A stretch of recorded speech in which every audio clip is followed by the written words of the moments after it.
நமச்சிவாய வாழ்க. எல்லா உயிர்களும் என்புற்று வாழ்க. இன்று நாம் காணக்கூடிய வரலாறு ஒரு அற்புதமான வரலாறு. நந்தனார் என்ற ஒரு அற்புதமான மனிதர். அறவழி வாழ்ந்த நம்முடைய இந்துக்கள் அல்லது அறவழியில் வாழ்ந்த தமிழர்கள் பல்வேறு வடுக மன்னர்கள், முகலாயர் படையெடுப்பு, அந்த பல்வேறு ஒழுக்க நெறி இல்லாத கொடுமையான கொடுமை செய்யக்கூடிய மனிதனுடைய படையெடுப்பு காலத்திலே நெறி பிறந்தனர். அவர்களோடு சேர்ந்து கல் உண்டவர்கள் கள்ளர்கள், கல் குடிப்பவர் என்ற பொருளே கள்ளர்கள் எனப்பட்டார்கள். புலால் மாமிசம் சாப்பிட்டவர்கள் புலால் உண்ணுவதால் புலையர்கள் எனப்பட்டார்கள். இவர்கள் மனம் திருந்தி சமுதாய கட்டுப்பாட்டிற்குள் வாழ வேண்டும் என்பதற்காக நம் முன்னோர்கள் அவர்களை தனிமைப்படுத்தி வைத்தார்கள். அவருக்கு அடிப்படை உரிமைகள் மறுக்கப்பட்டது. அடிப்படை உரிமைகளை மறுக்கப்பட்டாலாவது இவர்கள் திருந்தி தமிழர்கள் அந்த அறம் பொருள் இன்பம் என்ற அந்த அறவழியிலே பொருளீட்டி மது உண்ணாமல் மாமிசம் உண்ணாமல் பிறன்மனை நயவாமல் வாழ்வார்கள் என்று ஏற்படுத்திய கட்டுப்பாடே இந்த போரை விட்டு ஒதுக்கி வைத்தல் அந்த நிகழ்வு. அவர்களுக்கு அடிப்படை உரிமைகள் மறுக்கப்பட்டதற்கான காரணம். இன்றும் கூட பார்த்தீர்கள் என்றால், நான் நிறைய பேர் நம் சிவாலயங்களுக்கு வருபவர்கள் கறி சாப்பிட்டு விட்டால் குலதெய்வம் கோயிலுக்கு கூட போக மாட்டாங்க. குலதெய்வம் கோயிலில் கூட பலியிடும் இடங்களிலே அங்காள பரமேஸ்வரிக்கோ அல்லது அந்த பெண் தெய்வம் எதற்குமே உயிர் பலி கிடையாது. பால் பூஜை, பல பூஜை, கற்பூர பூஜை தான் இருக்கும். பிற்பாடு மாமிசம் உண்டு செய்து பழக்கப்பட்டு இவர்கள் எப்படியோ ஒன்று இப்போ மதம் மாறாமல் இங்கே இருக்க வேண்டும் என்பதற்காக கருப்பு சாமி அது இதுன்னு வச்சு அவங்கள சாப்பிட அனுமதிச்சாங்க. இப்படி மாமிச உணவு சாப்பிட்டால் கோயிலுக்கு செல்லக்கூடாது என்பது இன்று வரை உள்ள நம்முடைய தமிழ் குடும்பங்களில் உள்ள ஒரு மரபு. முதலிலேயே புலால் சாப்பிட்டவர்கள் இந்த புலையர்களிலே பிள்ளைமார் இருக்கிறார்கள், கவுண்டர்கள் இருக்கிறார்கள், செட்டியார்கள் இருக்கிறார். ஆச்சரியமான உண்மை. நீங்க அந்த ஆய்வு எடுத்து பாருங்க, நிறைய செய்தி இருக்கு. என்ன தமிழர் மரபும் பண்பாட்டு சீர்குலைவும் அப்படின்ட்டு ஒரு பெரிய சப்ஜெக்ட் அது. அப்படி அந்த காலத்துல இருந்திருக்காங்க போல இருக்கு. அப்படி ஆதனூர் என்ற ஊர் இருக்கிறது. அந்த ஊரிலே புலையர்கள் வாழக்கூடிய இடத்திற்கு புலைப்பாடின்னு பேரு. வேளாளர்கள் வாழ்ந்த இடம் வேளாளபுரம்பாங்க. அப்புறம் பிள்ளையூர்மா, செட்டியூர்மா இல்லையா, அதுபோல இது புலைப்பாடின்னு அந்த பகுதி. அங்கே நந்தனார் என்ற பெயருடன் ஒரு சிவ அன்பர் வாழ்ந்து வருகிறார். அவருடைய தொழில் என்னவெனில் பறையடித்து இன்னும் தண்டோரா போடுறாங்க இல்லையா.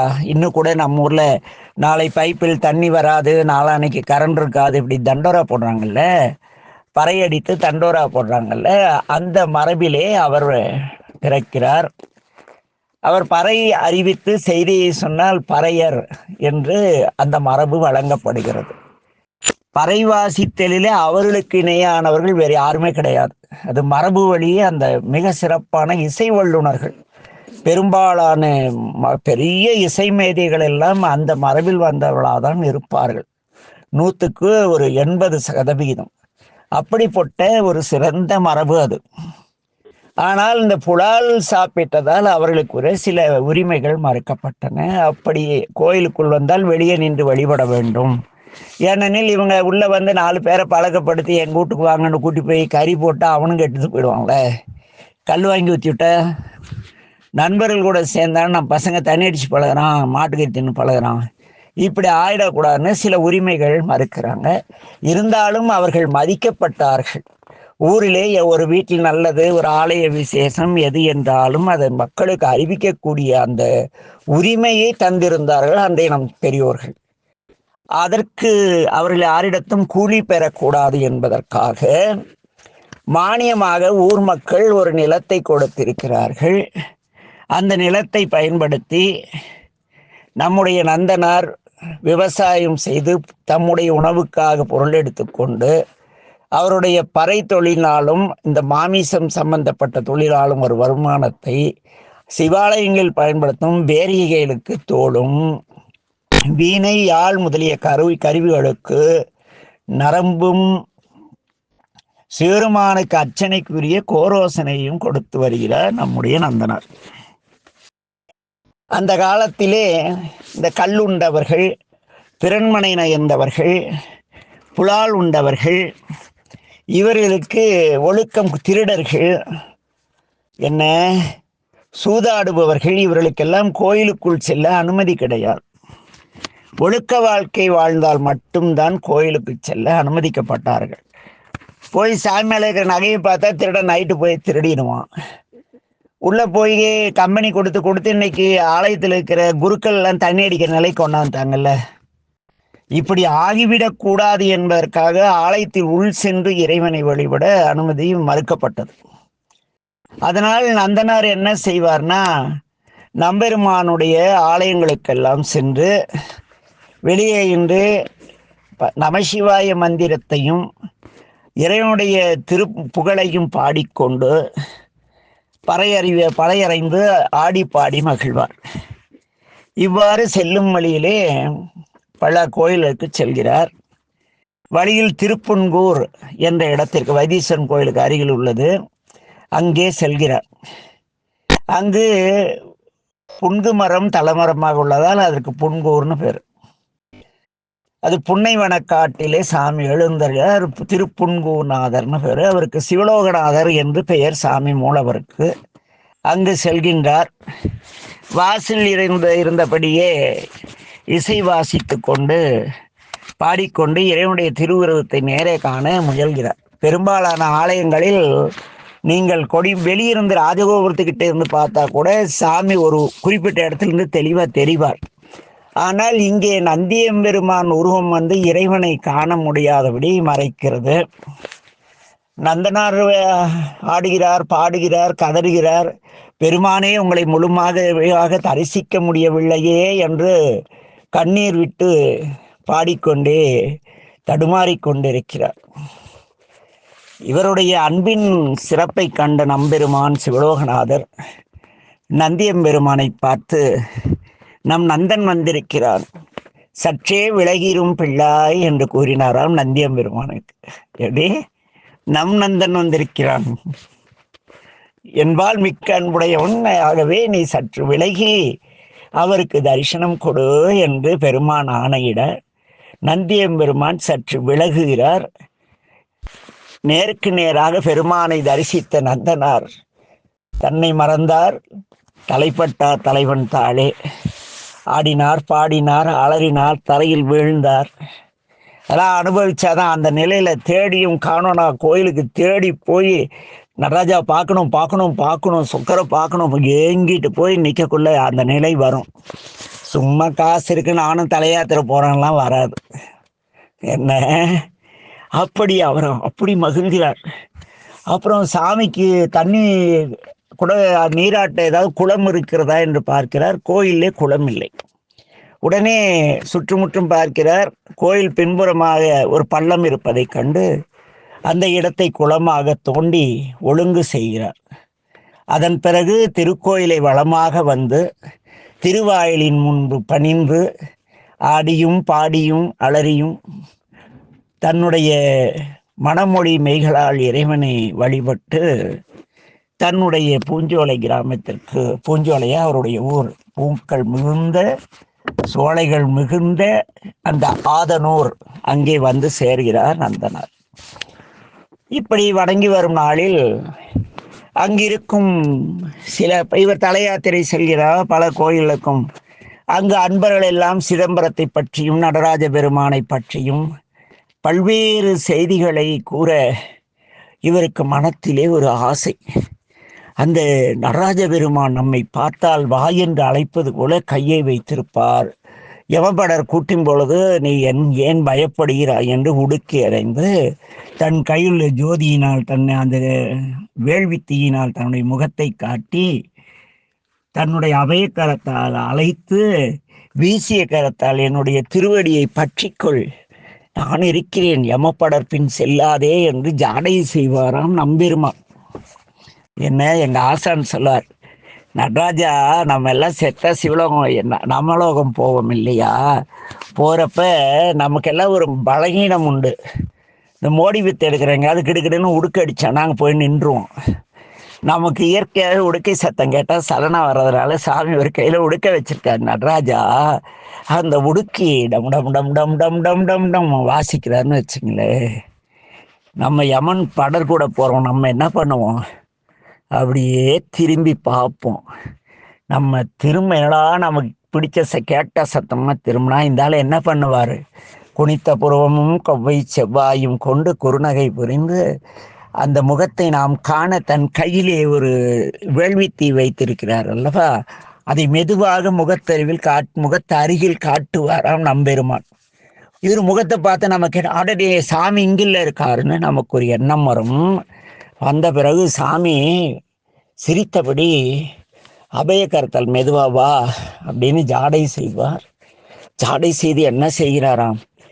அங்க போகாதே அப்படின்ட்டு தன்னை வீசிய கரத்தால் காலை நீட்டி என் பாதத்தை பிடித்து கொண்டு அந்த தெற்கு திசை நோக்கி செல்கின்ற உயிர்களை காப்பாற்றுவதற்காக சாமி காலை நீட்டி இருக்கிறாராம்.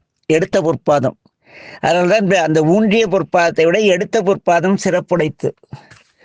இனித்தமுடைய எடுத்த பொற்பாதமும் காணப்பெற்றால் மனித பிறவியும் வேண்டுவதே இம்மாநிலத்தை. ஏன்னா அது காக்கிறதுக்காக நீளுது. எவ்வளோ பெரிய கருணை நம்மாளு சிதம்பரம் நடராஜால. யாருக்காரு எதைதான் கதை கேட்டிருப்பீங்க?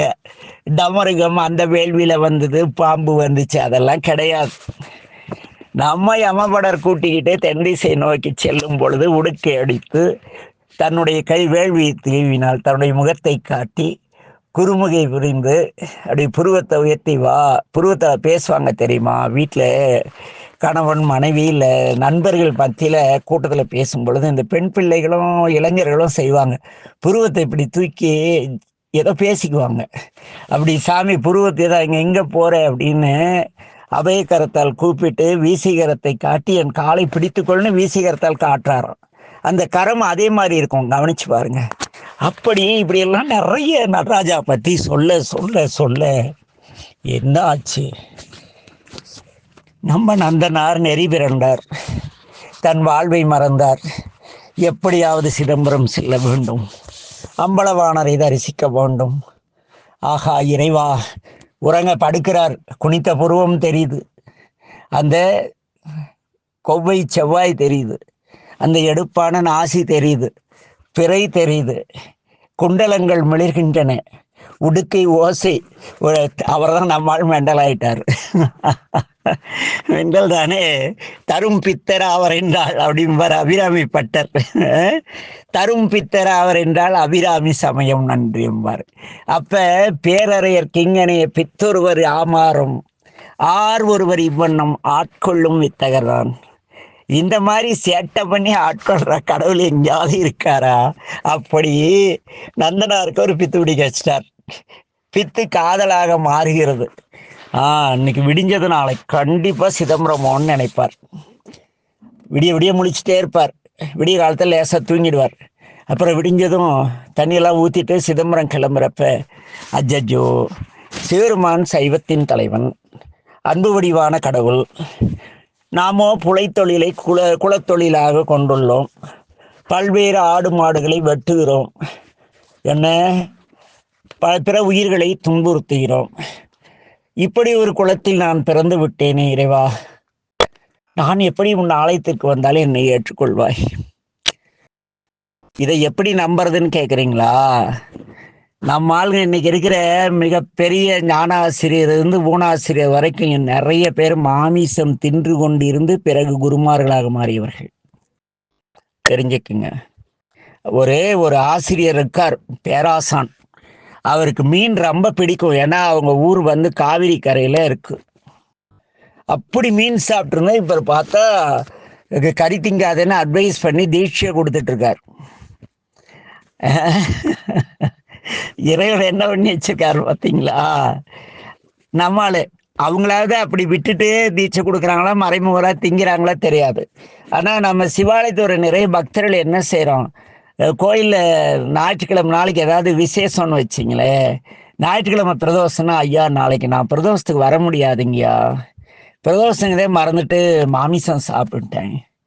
ஆக மாமிசம் சாப்பிட்டால் கோயிலுக்கு செல்லக்கூடாது என்ற எண்ணம் நமக்குள் விதைக்கப்பட்டிருக்கிறது. ஆக புலையர்கள் புலால் பிற உயிர் இம்சித்து வாழும் நாம் கோயிலுக்குள் சிறுமானை சிதம்பரம் சென்று தரிசிக்க முடியாதுங்கிற எண்ணம் நந்தனார் மனதில் ஆழ பதிந்து விட்டது. ஆகவே அவர் என்னங்கிறாரு, நம்ம தான் போக முடியாதே, சரி போய் இன்னைக்கு தொழிலை பார்ப்போம் அப்படின்னு அவரே இப்போ நமக்கு நாமே தேர்த்திக்கோம். இன்னைக்கு பிரதோஷத்துக்கு வர்றதுக்கு தவம் இல்லை, பெருமான் திருவருள் இல்லை, அதனால இன்னைக்கு பிரதோஷம் மறக்க வச்சுட்டு கறி திங்க வச்சுட்டார் அப்படின்னு ஒரு குரூப் சொல்லணும் எங்கிட்ட வந்து. என்னங்க அவங்க பிரதோஷத்துக்கு பாலெல்லாம் கொண்டு வருவாங்க, அது வரமாட்டாங்க. என்னன்னா, ஐயா சாமி பிரதோஷங்கதே மறக்க வச்சுட்டாருங்கய்யா, என் பிள்ளைங்க கேட்டதுன்னு கறி எடுத்துட்டேன் அப்படிமா. புரியுதா? கறியை விட்டுட்டு கோயிலுக்கு வர்றது பதிலா இவன் கோயிலில் விட்டு கறியை திண்டு வீட்டில் இருக்கான். இன்னைக்கே எப்படின்னா நந்தனார் காலத்துலயும் இருந்திருக்கும்ல, அவருக்கு அந்த உணர்வு இருந்திருக்கும்ல. அதனால அவரு சரிங்க பெருமான் திருவருள் இல்லை, அதனால நாங்கள் மறந்தாப்புல கறி சாப்பிட்டோங்கிற மாதிரி அவரு சரி பெருமான் திருவருள், நம்ம இந்த குளத்துல பிறந்துட்டோம், இந்த எண்ணெய் கறி தின்னுட்டோம், நம்ம இந்த குளத்துல பிறந்துட்டோம், கோயிலுக்கு போக முடியாங்கிற எண்ணத்தை சிறுமான் தான் நமக்கு தரார். பரவாயில்ல, சாமி அருள் செய்கிற அன்னைக்கு போய்க்கலாம் அப்படின்றவர். அவர் தொழிலை செய்வார். தொழில் செய்ய விவசாயம் தானே அவருடைய தொழில். அதை செய்யும் பொழுது என்ன செய்வார்னா, கொஞ்ச நேரத்தில் அடடா மடத்தனம் பண்ணிட்டோமே, இன்னைக்கு கோயிலுக்கு போயிருக்கலாமே சிதம்பரத்துக்கு, கறி தின்ன என்ன, புலையரா பிறந்தா என்ன, நாம் தான் சிவருமான இடத்து அன்புடையவராக இருக்கிறோமே, இந்த கண்ணப்பறிக்க அருளிய பெருமான் அல்லவா, எனக்கு அருளாமலாக இருப்பார், சரி நாளைக்கு போவோம் கோயிலுக்கு சிதம்பரத்திற்கு அப்படின்னு நினச்சிட்டு அன்னைக்கு வேலையெல்லாம் சிறப்பாக செய்வார். அப்புறம் இப்படியே தினம் நினைக்கிறது, மறந்துறது, நினைக்கிறது, தன்னுடைய நிலை எண்ணி வருத்தப்படுறது, இப்படியே இருக்கார். இப்படி இருக்கும் பொழுது ஊர்ல இருக்கிறவங்களா சொல்றாங்க, என்ன நந்தா இந்த தில்லையில் ஆடும் கூத்தாடியை நினைத்து நீ இப்படி பைத்தியமாகி விட்டாயே, நீ இப்படியே இருந்தால் உன்னுடைய குடும்பத்தை யார் பார்த்து கொள்வது, ஊரில் நல்லது கெட்டது யார் சென்று ஊர் மக்களுக்கு கூறுவது, இதையெல்லாம் மறந்து விட்டு நீ இப்படி இருக்கிறாயே, இதெல்லாம் சரியில்லை நந்தா அப்படின்னு தெய்வம் என்பதோர் சித்தம் உண்டாக சமயவாதிகள் தத்தம் மதங்களே அமைவதாக அரற்றி மறைந்தனர். ஆத்தம்மானார் அயலவர் கூடி நாத்திகம் பேசி நாத்தலும் பேரினர். யாருக்கிட்ட? நந்தனார்கிட்ட போய், ஏடா உனக்கு என்ன தோட்டம் இருக்கு, குடும்பம் இருக்கு, பார்க்காத என்னடா கடவுளை, பெரிய கடவுளை அப்படி. நந்தன் இப்படி இருக்கான்னு அங்கே இருக்கிற அர்ச்சர்கிட்ட ஒரு சிவாச்சார்கிட்ட எங்கேயோ கூட்டி போகிறாங்க. விரதமே வேதியர்கிட்ட கூட்டி போகிறாங்க. அவரு என்னங்கிறாரு, விரதமே ஏண்டா நந்தா, ஏண்டா இப்படி சிதம்பரம் போகலாம் ஆசைப்படுற, இந்த சிவருமான நினச்சி சிவராத்திரி விரதம் இரு, ஏதோ பிரதோஷ விரதம் இரு, ஏதோ இரு, என்னைக்காவது அருள்னாலும் அருள்வார், விரதமே பரம், விரதம் இருந்தால் சாமியை உன்னை தேடி வருவார், நீ ஏண்டா இப்படி எல்லாம் போட்டு மனசு அழட்டிக்கிற, சுற்றம் என்னும் தொல்பசு கூழாங்கள் பட்சி அழைத்து பதறினர் பெருகவும். நந்தனாருடைய குலத்திற்கு எல்லாம் சேர்ந்துட்டாங்க, அந்த புலைப்பாடி இருக்க எல்லாரும் நந்தனாரை கூப்பிட்டு ஒரே அட்வைஸு, நந்தா என்ன நந்தா இப்படி ஆயிட்ட, நீ எவ்வளோ நல்ல ஆளு, எங்கள் தலைவன் அல்லவா, என்ன எங்கள் குலத்தலைவன் நீயே இப்படி பைத்தியக்காரனை போல் இருந்தால் நாங்கள் என்ன செய்வோம், எங்களுக்கு யார் இருக்கிறார்கள் உன்னை விட்டால், ஆளுக்கு புலம்புறாங்க. நந்தனார் அப்படியே இருக்கார், அவரால் ஒன்றும் புரியல. தில்லை இவங்க எல்லாம் இப்படி சொல்ல சொல்ல அவருக்கு தில்லைக்கு செல்ல வேண்டும் என்ற ஆவல் மிக அதிகமாகிறது. இது என்னடா இது பெரியதா இருக்கே, பெருமானே உன்னையும் பெரிய மனமில்லை, இவர்களோ என்னை வதைக்கிறார்கள், ஒரு நாளைக்கு சொல்லாம கொள்ளாம கிளம்பி வந்துட வேண்டிதான் தில்லைக்கு அப்படின்ட்டு என்ன பண்ணிட்டாரு, தினம் நினைப்பாரு தூங்கிடுவாரு, நினைப்பாரு தூங்குவார். ஒரு நாள் அவரால் பல நாள் அவரால் இப்படியே போகல, ஒரு நாள் அவருக்கே தாங்கல, இதுக்கு மேலே இருந்தால் இந்த கூத்தரை தரிசிக்கவில்லை எனில் சிதம்பரம் இதற்கு மேல் செல்லவில்லை என்றால் நாம் நெஞ்சு வெடித்து விடும், நான் இறந்து விடுவேன், நடராஜாவை பார்க்காமலே இறந்து விடுவேன், நாள் ஒன்றும் முடியவில்லை என்று ஒரு முழு மனதோடு என்ன செல்றார், தில்லை நோக்கி பயணிக்கிறார் நம்முடைய நந்தனார். பிறகு இப்பதானே புறப்பட்டிருக்காரு, வாங்க நந்தனார் கூட நம்மளும் போவோம், உண்மையான வரலாறு என்னன்னு பார்க்கணும். இல்ல என்ன சேக்கிழாரடிகள் கூறிய நந்தனார் வரலாறு என்னன்னு பார்க்கணும். இல்ல இன்று புனைந்துரைத்து நந்தனார் வரலாற்றை சில ஜாதிய வழிபாடாக எடுத்து சென்று நந்தனாருக்கு ஜாதிய குரு பூஜை செய்யும் சலக்கர்கள் மிகுத்த பூமி இது. என்ன அமர்நீதி நாயனார் செட்டியார் ஆகிட்டாங்க, இயற்பகை நாயனார் நகரத்தார் ஆகிட்டாங்க, இளையான்குடி கவுண்டர் ஆக்கிட்டாங்க. எங்க அவங்க அற ஒழுக்க வாழ்க்கை நம்மகிட்ட கொஞ்சம் இருக்கா இல்லையா? ஆக நந்தனார் வரலாற்றில் உள்ள உண்மை என்ன? நந்தரோடு நாமும் பயணிப்போம் தில்லை நோக்கி. இவ்வளோ நடக்கணும் இல்லை சிதம்பரத்துக்கு? என்ன எந்த ஊர்ல இருந்து? ஆதனூர்ல இருந்து. ஆதனூர் தில்லையிலிருந்து எவ்வளோ தூரத்தில் இருக்குன்னா, அடியேன் சென்றிருந்தேன். அப்பொழுதெல்லாம் நாங்கள் விடுமுறை நாட்கள் பாத யாத்திரையாக என் கையில் காசு இருக்காது, அதனால நடந்தே தல யாத்திரை சென்றோம். இந்த ஆதனூர் சென்னையிலேருந்து கும்பகோணம் போகிறோம் இல்லையா, அங்கே திருப்புன்கூர் கூற்றோடு வழியே திருப்புன்கூர் அங்கேருந்து ஆதமங்கலம், இன்னைக்கு அதுக்கு பேர் ஆதமங்கலம், அங்கே இருக்க கிட்டத்தட்ட நடக்குன்னா ஒரு 2 நாள் நடக்கணும். இங்கே ஆவலோடு ஓடுகிறார் அல்லவா, நம்மளும் நந்தனாதான் முன்னால் போயிட்டாரு, வாங்க பின்தொடருவோம். நமச்சிவாய வாழ்க, எல்லா உயிர்களும் இன்புற்று வாழ்க. திருச்சிற்றம்பலம்.